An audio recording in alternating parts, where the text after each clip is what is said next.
Well, the mind sweep first is like, look, what's got your attention that you at some point think you need to decide or do something about, but you can't finish at the moment you're thinking of it.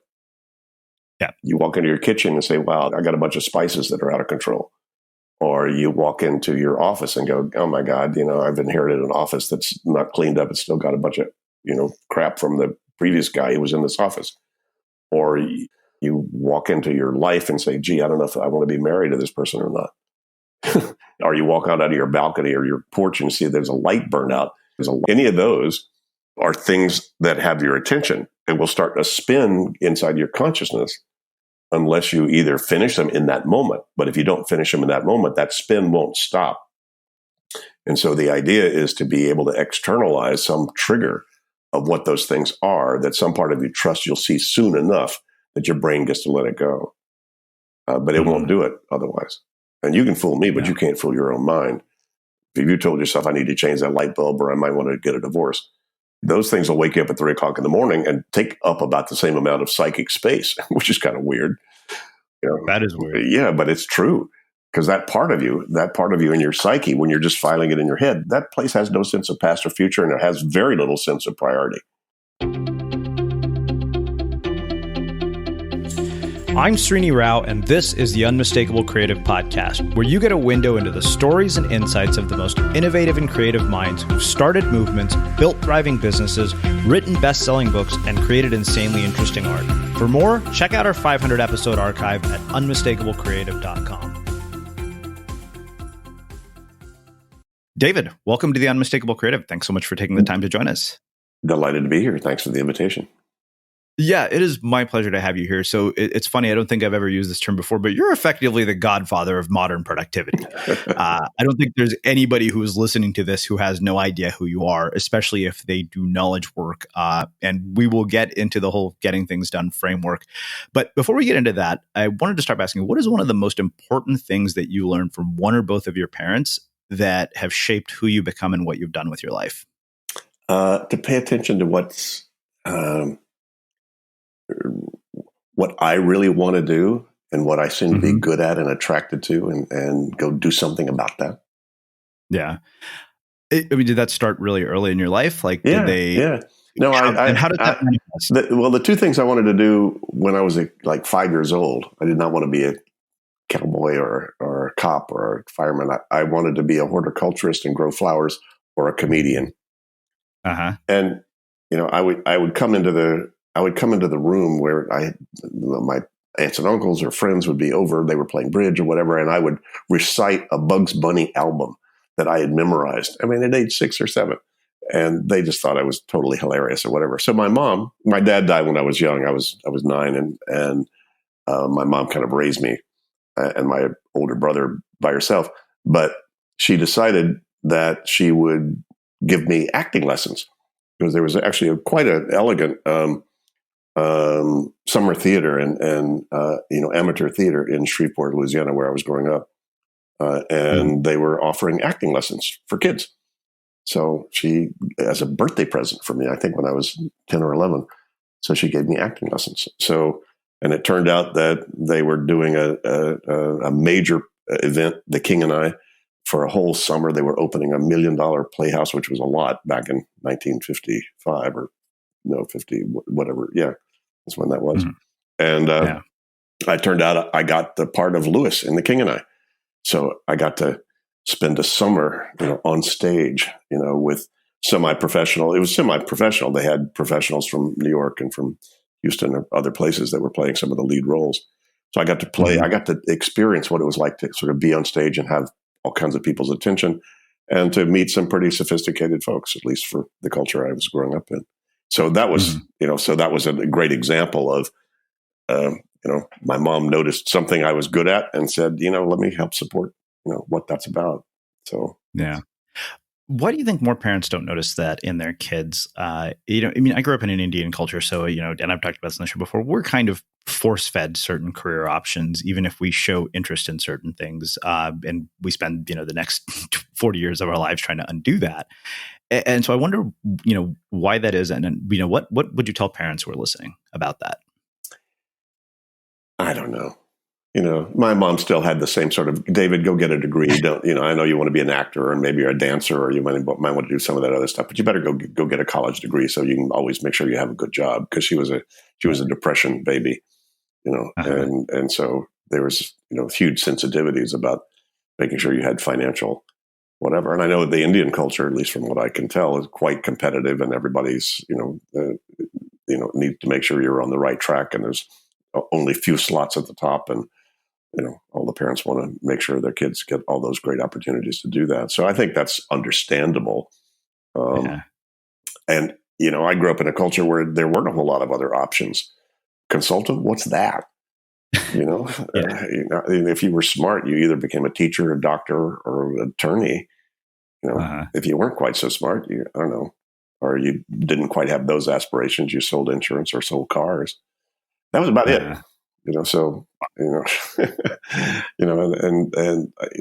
I think my mom was a pretty radical person herself, even though she was in many ways quite conservative. She was one of the first graduate students at the University of Wisconsin. And she'd grown up in Louisiana, and she was, graduated from Louisiana Tech College, and then she got a scholarship, and that was a radical for a girl of her age. She was like 17 or 18, and this is like what I guess in the 30s, and so she was pretty radical herself, and brought us up in a kind of an open environment to, in terms of both our religions as well as what we were doing. So she was kind of for her age and her time, she was a bit out of the box. So I think she wanted to. She was supporting that, for us too. So you mentioned that your dad passed away at 9, and I wonder, as a 9-year-old, how you process an experience like that. What decisions you made about your life at that age, and also how your perspective on that loss changed with age. We didn't really have much of an emotional relationship. He was quite ill for most of my. Up until then. And so we didn't really have that close a relationship. So it was not, quite frankly, it was not that big a deal. The biggest deal was how much people were suffering around me about it. And, that was the thing that was most painful to me. I just went, oh, okay, so he's off doing other things or whatever. I didn't quite have that consciousness at that time, but, it was, I guess you can call it the karma was done between us, perhaps, that I didn't have that kind of relationship. But I never really looked too much for a father figure, after that. I was pretty self-contained, though a lot of the mentors I found were men, that had a certain thing, and then I was attracted to what they were doing and what they were teaching and what I could learn from them. So maybe that was, how that got transferred. Yeah. So what did you do after high school that led you down this path? Because like I said, when I was looking at your Wikipedia entry, I was like, holy crap. I'm like, is it true that you had 35 professions before age 35? Well, I guess, one interesting little piece of, there are two things that sort of broadened my horizons. Growing up in the 50s and early 60s in Shreveport, Louisiana, weren't a whole lot of horizons out there available or that obvious. However, I had a half sister. She was my dad had been married in a previous marriage and had a daughter who was quite a bit older than me, but we were actually very good friends, and she was really great and highly supportive. She'd escaped from a Catholic school and had run off to St. Louis and married an Italian painter. And this is like way back when that was radical stuff to do. And then they got divorced, but they're very good friends. She married a very good friend of theirs, a man named John Cleland Holmes. Well, John Cleland Holmes, if anybody wants to go Google that, was one of the sort of most intellectual chroniclers of the Beat generation. He and my sister Shirley were good friends with Kerouac and Ginsberg and all of that group of people. And actually, John, my brother-in-law, and Kerouac coined the word beat. Watching somebody walk down Central Park with that kind of a beat to their walk, and they coined that term. So my mom said, after my dad died, she took me and my older brother on a road trip up to visit, Shirley and John in Old Saybrook, Connecticut, where they lived. John's great-great-grandfather was Oliver Wendell Holmes. So this was, kind of a very sophisticated old New England sort of culture and very hip. These guys were, again, knew the hippest of the hip, at the time. Yeah. And so I got a window into a world that was, you probably couldn't have found back at that time in the, in 1955, 56, a hipper, culture or group of people, to meet and to engage with. And so that kind of opened my window a whole lot. And then we had an exchange student in our high school through AFS, American Field Service, where, kids came over for a year and spent a year in an American high school and lived with an American family. And it worked the other way around. There were Americans that were also invited to spend a year abroad. And so I applied for that and I got it. So I spent, I kind of took an extra year between my junior and senior year in high school and actually lived with a Swiss family outside of Zurich and went to a Swiss school. And I was a block from the Kunsthaus in Zurich, where I'd go down and look at Monet water lilies. And I was 3 blocks from Café Odeon, where Dadaism started, where Jung did a lot of his work. And, this was, a very big window open into a whole new world that was quite intriguing to me. So when I came back, I had an interest in studying the humanities. Before that, I thought, well, maybe I'll just be a lawyer or stuff. I kind of like models. I always like sort of understanding what are some of the invisible things that make things work. So I was always sort of attracted to that kind of stuff. That's why my first profession of my 35 was a magician at age 5 on the sidewalks of Palestine, Texas, where I charged 5 cents and did magic tricks. So, that kind of, in a way, that's kind of an iconic, image of the rest of my life. So what? So then, decided my brother had gone to Yale on a National Merit Scholarship and had flunked out because he'd been shunted into math and science. This was the age of Sputnik, where any smart kids were supposed to go into math and science to compete with the Russians. But he was really a jazz musician, so he wound up being a DJ on the Yale radio station and then flunked out. And so he was 4 years older than me, so when I came to sort of college age, I thought, well, I think I don't want the megaversity experience. I think I'd rather look for something other interesting. And at the time, there were colleges doing some recruiting, and I got recruited actually by a small little college in Sarasota, Florida that just started up. No grades, design your own education, huge, sophisticated faculty, small student body, live in dormitories designed by I.M. Pei, in the old Ringling mansion and territory on Sarasota Bay. I was like, well, ooh, that sounds pretty cool. And so, got a scholarship to go there. So I wound up going 3 years and getting a BA in 3 years and got turned on. I thought I was initially sort of intrigued by philosophy, but I wound up discovering that most philosophers seem to start with an original hypothesis and then prove their original hypothesis using their original hypothesis. I thought, well, that's kind of a circle thing. But what was more interesting was why the philosophers used that hypothesis. And I had a great friend. It turned out to be a great friend. He was my academic advisor, the head of the history department, who turned me on to intellectual history, the history of thought, history of culture. So I wound up being an intellectual history major, and then applied to both Berkeley and Columbia. Got into Berkeley. Hadn't been to California. Had a girlfriend who'd graduated from Berkeley. So I said, what the heck? So I was in graduate studies in American intellectual history in Berkeley in 1968.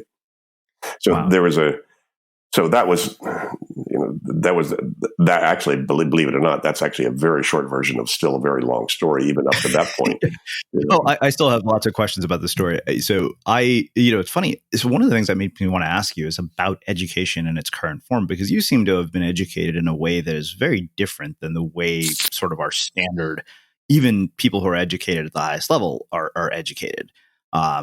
It doesn't seem like the linear sort of trajectory that we put people on starting in high school. So I wonder, what is your view on modern education?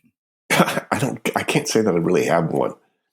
Yeah. I think it's so unique. I think the best education is to start to understand, give kids, the opportunity to go where they feel led to go and being able to do what they feel like they want to do.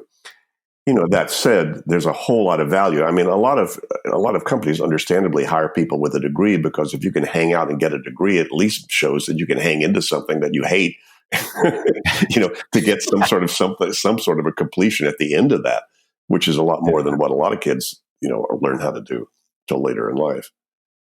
So there is some value to just having some sort of, even if it's an artificial structure, to hang into that if you're at least interested enough to stick with it, to complete something in that regard. So I think just the completion aspect of any kind of educational model is valuable in and of itself.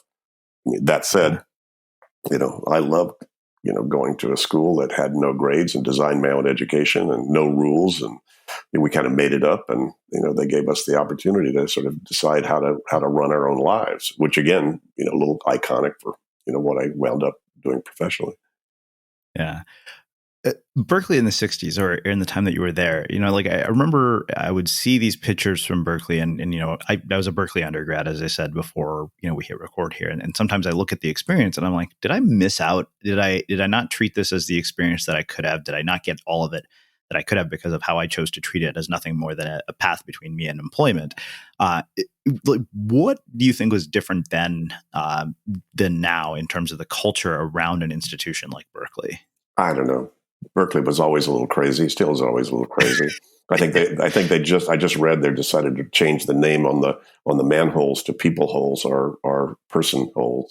So Wow. It's always been sort of on the bleeding edge of kind of strange radical things to do as a culture, and for a town to actually agree to do stuff like that is kind of cool. So then it was always very much like that. But again, 68, that was heady times to be there. That was on strike, shut it down. That was Reagan was governor. That was the National Guard. That was, they shot a kid in the park. That was huge, at least at the time. And Black Panthers and all of that stuff was going on at the time. And I knew a bunch of my girlfriend at the time that I wound up being my first wife had graduated from Berkeley. She'd been arrested with Mario Savio on the steps of Sproul Hall, as an anthropology major. She was, very hip, very smart, very, very cool. And she knew a whole bunch of those folks, but they were personality wise, they really sucked. They really were not that very interesting, and not people I particularly wanted to hang out with. They were, but not so much about them or even about the culture that they were involved in. But it was just a heady time to be there. And I was kind of more of a participant observer than I was a participant of all that. I just found it, sort of fascinating. I wound up getting sort of onto my own trip, as you may have read, exploring a lot of things, both spiritually and otherwise. And at some point, I realized, I was studying people who seemed to be enlightened. And then at some point I said, I really want my own, but I got an intuitive sense that academia was not where I was going to find that. So that's when I just jump shipped. And, I had a 3.9, of 4 average in the first 2 quarters at Berkeley. And one day just said, screw it. I'm done. And I never walked back. I have no idea what kind of records they may have of that. I just said, it was one of those radical sort of decisions to make that just kind of came. I don't know where it came from, but it was like, I'm not doing this. There's another world to explore. There's other stuff to do, and I'm not getting it in that environment. Yeah. It's funny because I remember I went with a friend when I did graduate school at Pepperdine, and I took a friend to Berkeley to visit, and there was some guy lying on the floor and on the cement in Sproul, and people protesting his extremity. That guy's lying on the floor, and we just walked past. I said, "Yeah, that happens every day here. Don't worry about it." Yeah, I mean, you become desensitized to it's like, oh, there's a protest going on about something almost every day. I felt like, yeah. So, you mentioned you briefly alluded to a trip, and as I said before we hit record, I remember stumbling upon your Wikipedia entry, and it said that you'd been using heroin and were briefly institutionalized after finishing graduate school. Can you talk about that and take us there? Well, you have to roll the tape back to those times. And even in college, I smoked a lot of grass, a lot of great hash, and took mescaline, took LSD, but not to escape. It was more to explore. I was just fascinated. I just wanted to know what was on the other side. And that was the days when those were sort of potentially gateways into new consciousness or new awarenesses or other things like that. So I didn't do it escape my world. I did it to explore new worlds. So that was really what most all of that was about. And I had then quite a number of experiences, not necessarily tied to the drugs themselves, but otherwise that I would consider now they were I was tapping into what some of the higher sort of spiritual realities were, and based upon things that I was exploring, things I was looking at, people I was meeting, and so forth, and some of my own explorations, and it just turned out, God, what do I do with this? And it created some somewhat strange behaviors. So I did some fairly awkward things that then they put me away for a short period of time, but it was enough to teach me that, I don't think I want to engage in awkward behaviors, kind of railing against the world because they don't get the truths that I see. And said, I think I'm going to enter into a high state of cooperation. So again, I've never really been cured. I'm as crazy as I ever was, but you're looking at a high state of cooperation, right? Well, I don't think anybody I've interviewed on this show would not be qualified as batshit crazy in some way, right? Because I honestly think that crazy and accomplishments seem to be birds of a feather. I remember my friend Matt Monroe always says to me, he's like, "Fucked up people change the world." And I thought it was like, that is such an interesting statement. But then he outlined his thesis for me, and I said, yeah, that's true. I've interviewed Elon Musk's ex-wife, and you can't be normal to do these kinds of things. Well, I was reading. I'd read all of Zen. I'd read all of Suzuki and Alan Watts by the time I'd finished high school, and then R.D. Laing, and all the people writing about crazy is not necessarily crazy. As a matter of fact, crazy may be the most sane people you ever met. And so I very much read. I had that reality. I knew what it was, and luckily I was able to find soon enough without being totally self-destructive. I snorted smack for a year and a half or whatever, and I never experienced any kind of withdrawal other than a bad cold. When I stopped, Wow. And once I got the data spiritually that hey, drugs were just they kind of gave you a glimpse into the other side. Over there, but it's a glass wall. You're going to have to come back and walk back around and come around the other side. So I just stopped everything. I haven't done anything recreational drug-wise since 1971. So, did plenty up to then, but so I knew what all that was about, but that was not the importance. So my priority was really to, find God, truth in the universe, and discovered that was a limited shortcut. So I don't know about you, but vacuuming is not one of those things that I ever look forward to doing. But as you know, your environment has a huge impact on your creativity. So I still like it to be clean wherever I'm living and working. But now it doesn't have to be something that you deal with. If you're like me and you grew up in the 80s, you probably fantasized about the day when cleaning your house would be like it was for the Jetsons, meaning you don't have to lift a finger. Well, the good news is that we're already kind of living in that future. And the easiest way to make sure your floors are clean every day is with the iRobot Roomba Robot Vacuum. It cleans up after itself. The Clean Base automatic dirt disposal takes convenience to a new level, automatically empties its own bin into an allergen lock bag that holds 60 days of debris and traps 99% of pollen, mold, and dust mites, so you can forget about vacuuming for months at a time. Let the Roomba clean for you instead. It learns your home, finds dirt, and empties itself on its own. It's got powerful cleaning performance made effortless. Remember, if it's not from iRobot, it's not a Roomba. To learn more, go to irobot.com/unmistakable. Yeah. Well, I guess to me, I think there's a combination of both fate and irony involved in what you chose to do, because it seems like you had all these different things that you did, and yet I think your work largely centers around teaching people how to, focus more than anything else. So how in the world do you get from 35 different professions before the age of 35 to effectively being the godfather of productivity? Well, I would, first of all, I'm the laziest guy you ever met. So I would not ever trust anybody to teach productivity who's not as lazy as I am, because they won't have studied, as many things as I have to find out with how little effort you can produce a result. Right now, that said, too, one of the first things I did when I dropped out of graduate school was to then study the martial arts. So I got a black belt in karate.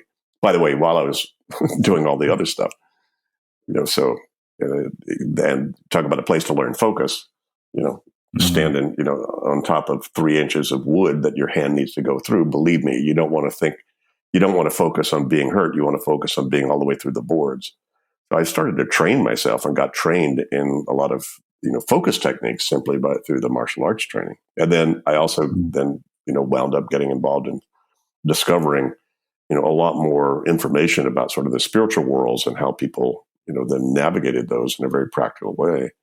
And that had a lot to do also with meditation and, and focus inwardly. And so that was not a foreign concept to me at all. And so I was more interested in the inner world and the inner work than outer stuff. But again, I had to pay the rent. So I looked around and said, well, what can I do to pay the rent while I'm doing all this inner exploration stuff? And turned out I had some friends and people I knew in my network who seemed to know what they wanted to do. And they were starting businesses and running, having small little enterprises themselves. And so I wound up being a good number two guy. So I wound up, helping a couple of guys start a New Orleans style restaurant in LA, and helped a guy run a landscape company, and had a vitamin distributorship and sold mopeds.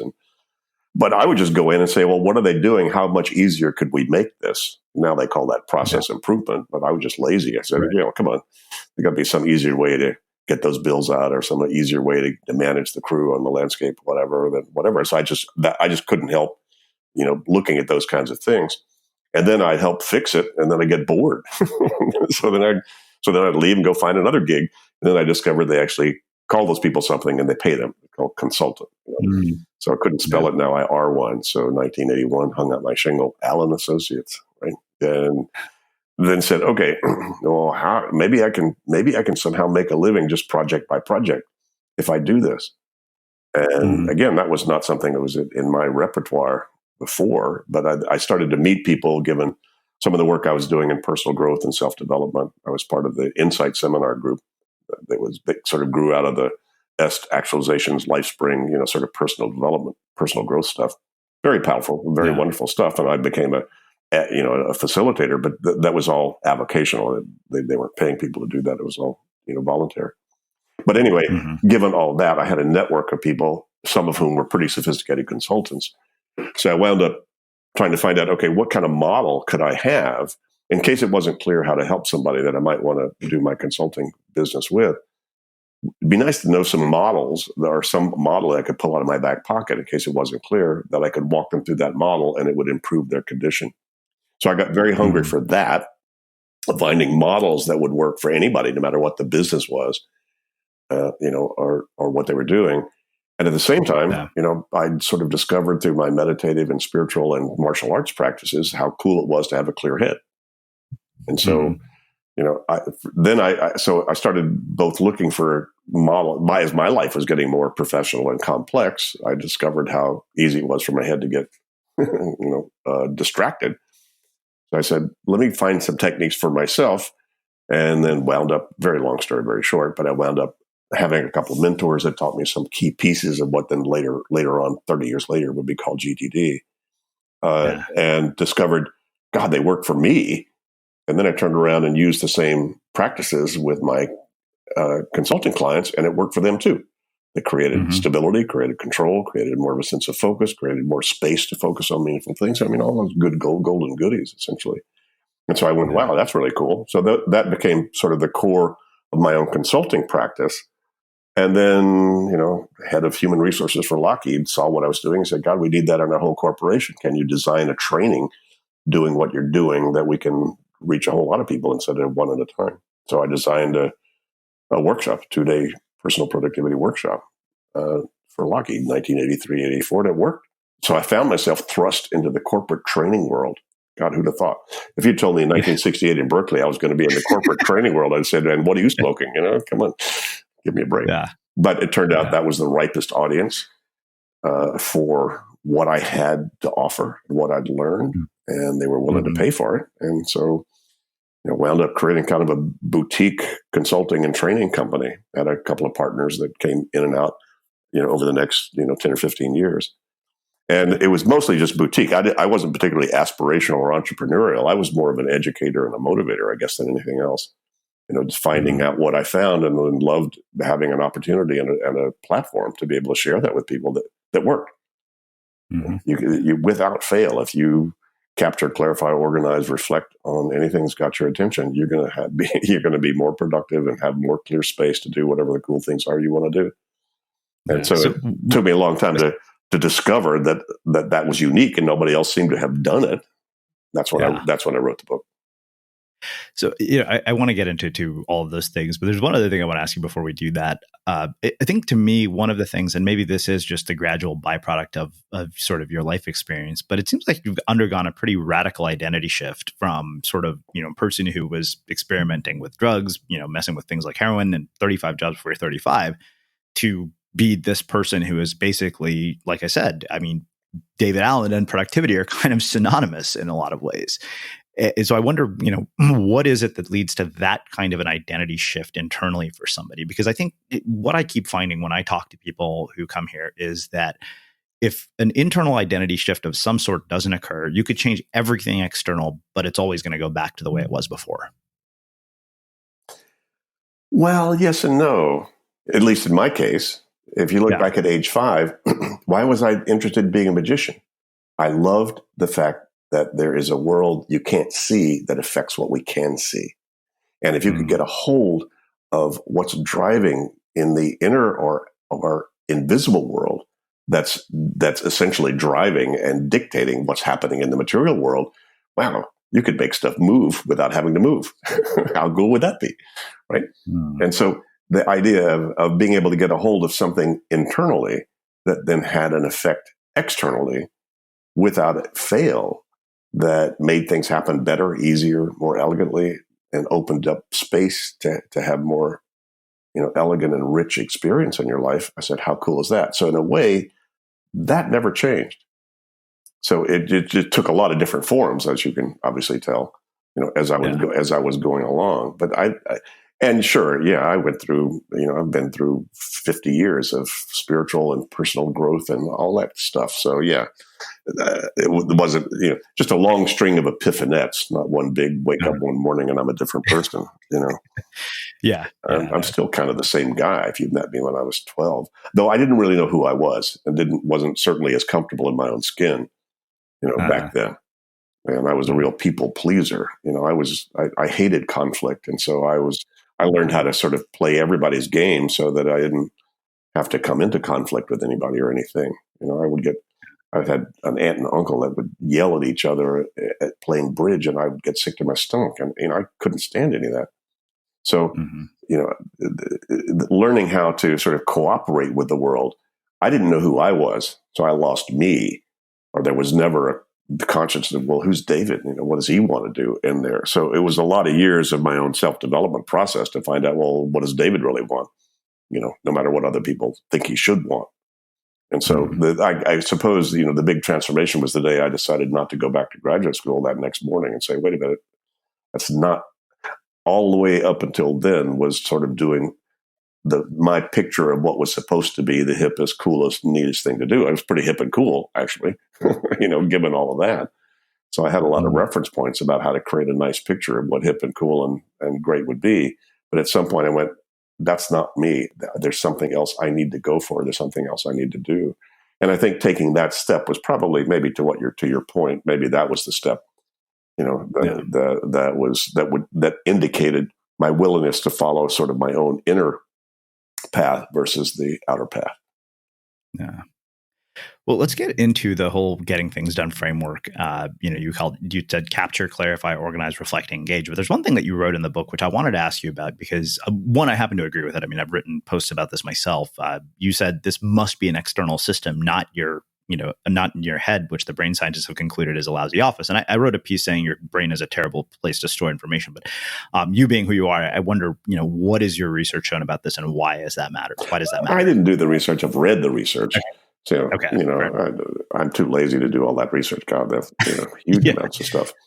But, now a good friend, Teo Compernoli, who wrote Brain Chains, he curated 650 studies and research studies in the last 10 or 15 years in cognitive science about the nature of the brain. And, when he wrote the book, interesting, when Teo and I met each other, he's an elegant guy in Brussels, and we met, he said, well, David, interesting. He spent 30 years in academia.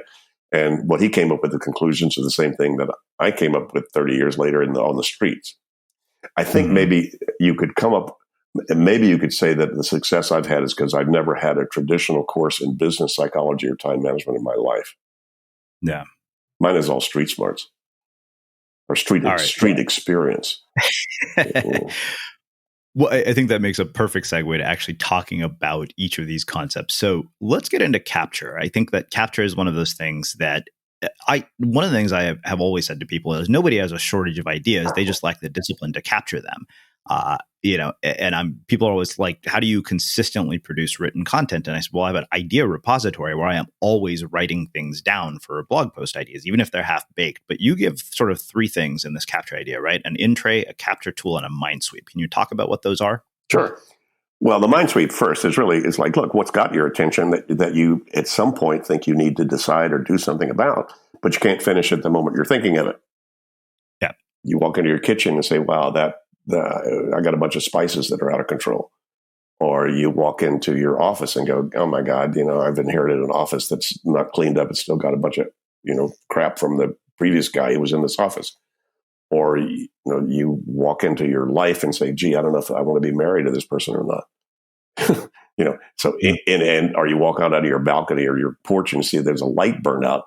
So any of those, are things that have your attention and will start to spin inside your consciousness unless you either finish them in that moment. But if you don't finish them in that moment, that spin won't stop. And so the idea is to be able to externalize some trigger of what those things are that some part of you trust you'll see soon enough that your brain gets to let it go. But it won't do it otherwise. And you can fool me, but you can't fool your own mind. In terms of if you told yourself, I need to change that light bulb or I might want to get a divorce. Those things will wake you up at 3 o'clock in the morning and take up about the same amount of psychic space, which is kind of weird. That is weird. Yeah, but it's true. Because that part of you in your psyche, when you're just filing it in your head, that place has no sense of past or future, and it has very little sense of priority or relationships. Because the brain did not evolve to remember, remind, prioritize, or manage relationships with more than 4 things. It does what it does brilliantly, which is in the present time use long-term pattern recognition and long-term memory and pattern recognition, where you go, well, that's probably a tiger coming over there, and there are berries in that bush. There's a thunderstorm coming. I hear my baby crying. That's all present tense, and your brain does that brilliantly. And yet you go to the store to buy lemons, and you come back with 6 things and no lemons. It's like, what happened? What happened? No, well, you just tried to use your brain as your office, and it's a crappy office. Yeah. Okay, cool. Well, that makes perfect sense. Let's get into clarify. You talk about a 2-minute rule, this empty tray, and email in particular is one of the things I wanted to ask you about, because your work predates sort of social media, the internet, email. So I really wonder how you think about all of these things, when it comes to distraction and all that. Do you only take out part of your garbage? No, of course not. Then why do you leave a bunch of email in your in tray? Wow. There's a really simple way to look at it. I've never thought about it that way before. Yeah, let me just take out the stinky part of the garbage. Let the other stuff lie there. Yeah. Excuse me. Grow up. There's no difference. I mean, or I stop you in the hall and say, gee, dude, would you handle this for me? What's the difference between me sending you an email or a WhatsApp about that versus me talking to you about that? Zero. Just inputs that you allow into your ecosystem. And it's just, what's happened with the digital flood is just speed and volume. That's all. No difference in the model or the methodology. And, in 50 years, we land on Jupiter, you still need an in basket to capture stuff you might need to do about the jet engine out there. And you're still going to have to decide what's the next action on that. You're still going to have to organize some reminder of that for the right person or into the right system that it sees it at the right time. So, duh. What's not universal about this model? I didn't make this up. I recognized it. Wow. Come on. Have you ever had your kitchen or your cooking area out of control? Yeah, it's a disaster. I hate it. What's the first thing you notice? What's not right? Yeah. Right? What's off? What's not on cruise control? Right? That's called the capture. Recognize what something needs to be done or decided about it. Right? Then what'd you do? Then you clarified. Oh, that's spices, not where that's a dirty dish. Oh, that's a clean. Oh, that's good food. Oh, that's crappy food. Then what'd you do? You put crappy food where crappy food goes. You put the spices where spices go. You put the good food back in the fridge. You organize. Then what'd you do? You step back, looked at the whole scene and said, guest coming over in 25 minutes. Let me pull out butter and melt it. So you did capture, clarify, organize, reflect, and engage. So I didn't make this up. I said, that's how you engage with any situation if you want to get it clear and focused and in control. Mm-hmm. So in the organized section, you broke this up into three sort of key components, right? Action list, calendars, and projects. And I think about this in a couple of different ways. Between the fact that I write a blog, run the podcast, write books, I'm planning a conference. I had 3 or 4 different projects, and I wonder how you think about sort of the limitations on how much somebody can do in one day. Basically, how do people screw this up? Is really where I'm going. They don't capture everything, so they don't trust either their system or their brain. They don't clarify actions and outcomes, so they're sitting there staring at stuff that's still reminding them there's stuff they need to decide and do, and so they feel overwhelmed because they don't have the energy to do that right then.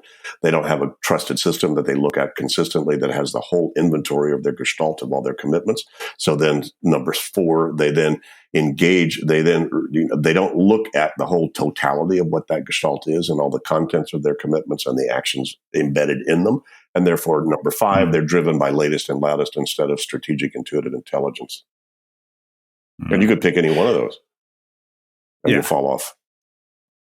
So it makes me think about people who don't get things done. When I'm always stunned by somebody who says this thing is going to take 2 weeks and I can do that same thing in like 2 hours or 2 minutes. And it's this is a constant battle I have with one of my team members where I constantly push him to use much shorter time constraints, and he's like, I can't get it as good as it needs to be if we do that. And so I wonder, when you look at somebody's behavior who tends to procrastinate, who doesn't get things done, like where does that come from? Like, why is it that when somebody can be crystal clear on what the deliverable is and still not deliver? There are probably as many different answers as there are people to that. Yeah. Take it out to the end and read Stephen Pressfield's book, The War of Art. And you say, the thing that you're avoiding the most is the thing closest to your heart and your soul. You're actually going to have to freak yourself out by standing up to who you really are. So, you're going to avoid those.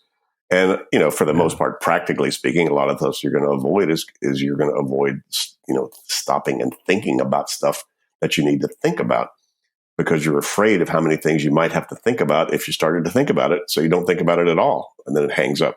Mm-hmm. Right. So that's a whole lot of a big reason people do that. And, the greatest human fear is a fear of feeling out of control. And any of those things I just mentioned will give your psyche a sense of feeling out of control. And so, you didn't wake up this morning and go, God, how can I go be an incompetent jerk today? Right. So there's a huge drive to make sure you don't feel bad about how well you're doing anything. And so we tend to avoid hopping into things unless we feel like we can hop into them successfully right away. That's why the next action thinking, where you get it down to the granularity, as I've described in terms of what the next action thinking is. It's not set meeting. It's called, email to set the meeting or call them to set the meeting. So you need to get very discreet. Once you get down to that discretion, you've now defined what the work is. Then those things are easy to do. You've lowered the barrier of entry, so there's no more thinking required. The thinking has been used to already define the trigger. So then you just walk around doing triggers.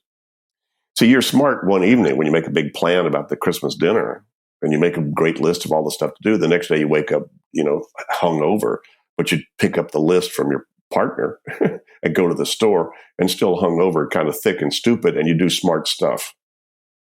Right? So what you have to do is thinking is tough, and it's quite a resource. So you think to make decisions about what to do, then you once you get it down to that. So if you haven't decided the next action on your mom's birthday, or whether you want a divorce or not, or hiring the VP of marketing, or whether you should get your kid a dog, if you haven't decided the next action on those things, then you haven't finished your thinking about them. And the whole idea with GTD was, what do I need to do to finish my thinking about this so I can relax and let my brain be freed up to make intuitive, intelligent decisions about my options, not to try to remember what the options are or figure out what the options are. I've done that. Yeah. So in the reflect section, you talk about two types of review, weekly and daily review. And I wanted to go into the review idea and like, how do you do a review at the end of a day? How do you suggest other people do it? Like, what does this look like? Well, you need to combine the two. See, basically, at the end of the day, I just look at what's coming up in the next day, sometimes the day or two, to see how late I can sleep, because I'm a big sleep fan. So I like to sleep as long as I can. So I need to sort of frame what's my hard landscape that I need to engage with tomorrow. So that's what I do first. And I plan as little as I can get by with. Basically, once I handle just standard stuff I do when I wake up in the morning, drink a lemon juice water to cleanse my system, and a nice cup of fresh French press coffee. Read the front page of the New York Times on my iPad, and now take the dog out if I'm the one, or Catherine, whether me or Catherine's the one. We have a new puppy, so we take her out from our apartment. So once those are done, then it's like I do what I feel like doing. Now, that said, that's not just free willy-nilly. Because I've done weekly reviews on a fairly consistent basis, I've sort of hardwired my intuitive intelligence to have a good sense of what's coming up and what are the things that are pressing on me, what's most got my attention, that would be nicest to handle on the day. And, there are two different admonitions about how you set priorities for the day. One is do the hardest thing first. My friend Tony Schwartz, sort of recommended that. So that's a good thing to do. Go ahead and get the ugly email dealt with, so then you can snack on, on the web or social media the rest of the day, as a reward. Or also, big champion of myself, Joss Whedon. Joss produced Buffy and all the, he's one of the top Hollywood producers. And he says his priority is to pick the most fun thing to do. Yeah. Right. And so I do both. Sometimes I think, what's the most fun thing to do? It kind of gets my juices flowing. And then I get around to the ugly one now that I'm feeling more productive. Yeah. And sometimes I go, let me get the ugly one out of the way, just so I can sort of relax and enjoy some of the rest of the day in a more relaxed form. So, I don't make any big rules or templates about any of that stuff. But the weekly review is really critical for that, because that, as I say, I think about twice a week. I thought, and I'm going to think again. That's enough. Now kind of dumb and happy. Yeah. So you had one last piece of this that I want to talk about, and what you call the limiting criteria, which you have these 4 filters: context, time available, energy available, and priority. And I was wondering how, you would think about those in the context of like your own life and projects. So for example, like I mentioned, I'm working on a book proposal, I'm, planning a conference, and I'm running the podcast. So if we were to take those 3 projects and run them through this filter, how would you do it? Well, you don't run the project through the filter. You run the next actions on those projects through the filter. Gotcha.